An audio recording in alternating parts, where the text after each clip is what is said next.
Hi everyone, welcome back to Sister SLPs to Be, except it's been a minute, so I am an SLP now. Yeah. Okay, so you've gone through a lot this past year. The first question is going to be about your fall semester. You were inside a school. Can you tell me 5 things you learned about being a school SLP during that experience? With the schools, I learned how to work with kids because I prior didn't have any experience with kids. And I had a wide age range, so it was starting with pre-K all the way to 5th grade. Another thing I learned was, or got experience with AAC. So that was primarily used by the self-contained kids, but so low tech worked really well for some kids that were more on the spectrum or just needed that visual. And then I got to see high-tech AAC like on their tablets and devices, and I was able to also see an evaluation on how that works. And I got to put it into practice, so I thought that was a really cool experience that I know some of my classmates didn't get to, but I enjoyed learning about that. And the third thing I learned was how to work with multiple kids working on all kinds of different goals at once. So the largest groups I would have were up to 3 kids, but they could each be working on something completely different. Someone could be working on their R's, while someone could be working on pragmatics, and then someone else could be working on fluency. So it was a challenge to learn how to create activities that target all of those goals. I think that was one of the biggest challenges for me. Awesome. The fourth thing was how IEP meetings work. I really didn't know what that was gonna look like, but I got to sit in on them. I got to speak at one of them. And some of them could, be intense, and then the crowded room filled with a bunch of people and teachers and the OTs and the reading specialist, while some, if the student was just for speech and then they didn't have an IEP, then it was a smaller gathering and it wasn't as intense. But that was definitely something that I was nervous about at the beginning. But they happen pretty regularly, so it's something that you have to get used to with that job. Can you tell us a little bit, what did they make you say during the IEP? You talk about the goals for the kid, you talk about progress that's been made.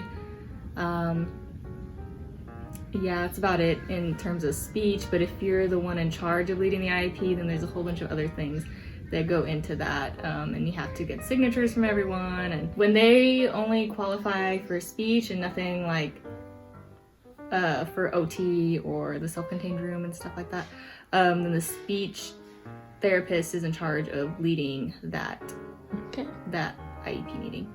Thank you. Yeah. The 5th thing that I learned was that I don't want to work in schools. Can you give us, I don't know, 1 or 2 reasons what really were you like, whoa, this is not for me?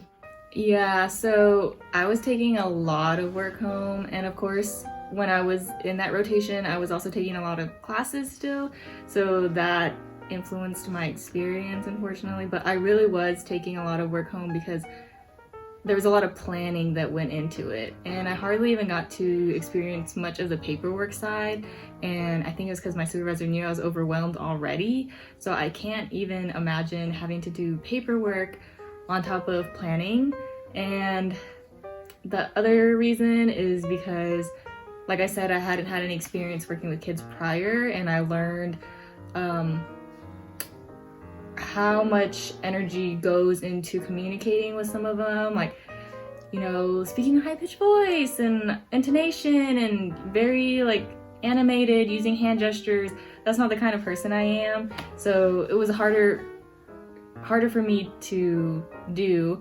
But I'm sure that is how people roll, and I mean, this was just my experience, my preference. Yeah. So, yeah. Can you tell us a little bit about, you had a couple friends who were also in school rotations. How was their experience compared to yours? Yeah, so some of my friends in elementaries, they didn't have pre-K kids or work with self-contained kids because they had multiple SLPs on their campus. So there'd be one SLP that worked on self-contained kids and pre-K, or they split it up, however, so they didn't get to experience the whole range like I did, because we only have one SLP on our elementary school campus. And then I know someone else like worked with a lot of people that were hard of hearing, or students that were hard of hearing, so they used sign, and that was good for her because she knows some ASL. I don't. So awesome. Next question. Can you tell me a little bit about how SLPs are organized in the district you interned at? Yeah, so in my district, it was just SLPs. We didn't have SLPAs. I heard in the past they had SLPAs when they were more short-staffed on SLPs. But there's one like lead district SLP, and then everyone else is divided into, I think they were called pods. And so they would occasionally have meetings, the pods. But that's how it worked. And then there was also SLPs in my district that were specific for giving assessments, so just regular assessments. So if my supervisor, had a busy schedule, she would just refer them out to the assessor to do. But she was also able to still do the assessments. And then on top of that, there are assessors that are specifically for multilingual children. And then there was also assessors that were specific for English and Spanish, just because there's a larger population for those bilingual students. That's cool. Yeah. And then there was also assessors that were specific for high-tech AAC.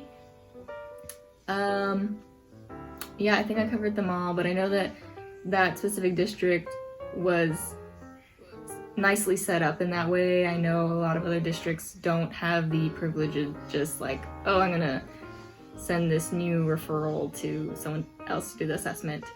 And in this school, they didn't have to do feeding therapy or anything, or those assessments, while I know in other school districts, the SLP is responsible for doing feeding therapy and feeding assessments. Awesome. So it sounds like your district really was a good one, had different specialties, and had lots of support for your SLPs. They're like the pods you were speaking of. Yes, yeah. Cool. Can you talk about, since most of our viewers are grad students, how was your relationship with your supervisor compared to a couple of the girls you knew too? Yeah, so I think I had a really good relationship with my supervisor. Even now that I'm graduated, we still text sometimes.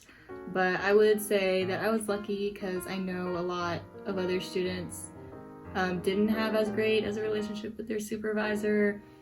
Like one of my friends, she was having a hard time, and then her supervisor actually quit in the middle of the semester, so she had to end her rotation early. And then, like I said, I just think I was really lucky with the supervisor I had. In one of our classes, we had to read an article about the statistics of how many students, or the percentage of students that are hazed by a supervisor at least once within their externship rotation. And it was pretty high. I believe it was like 80%. So I'm not trying to scare y'all, but yeah, that information's out there. Do you have any last minute tips for grad students going into their externship at a school? Yeah, I would say just go in with an open mind and ask lots of questions as you go along. I know everyone gives the same advice, but it's true. Don't be scared to ask questions, and truly just be open to the experience. And if your supervisor says, hey, do you want to do this? You should take that opportunity and don't say, oh, no thanks, you could do it. Well, thank y'all for listening. Like, comment, subscribe, and drop a comment if you have any questions, or if you like the video, let me know. I will be checking on those.